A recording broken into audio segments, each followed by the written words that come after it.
कस्टमरनी सांगितलेली होती.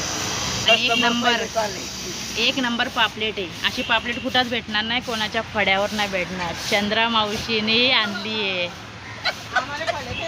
हा कलेट पापलेट आहे का तुमच्या फड्या? हे बघा यांनी घेतली आहे. हे आपल्याकडून घेता माल.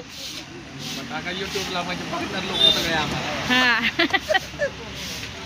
आणि बघा कापल्यावर असा पीस होतोय, एकदम खायला चव.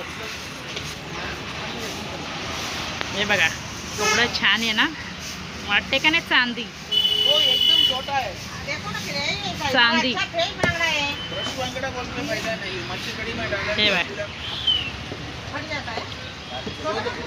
आई बोल बेटा. चंद्रा मावशी लोकांसाठी समाडून. हे बघा त्या दिवशी मी मधातून बोंबील चिरले तर बघा मला कोयता लागला, पुरा अर्धा नग गेलंय माझं. कोलमी पाहिजे का? हा थांबा, हा अर्धा किलो कोलमी दे बेटा. हे बघा एवढा कोयता आहे दार. दादा का गावी दादा बाहेर गावी गेले का काय? त्याच्यामुळे मग ते नाही आलं ना आता ते.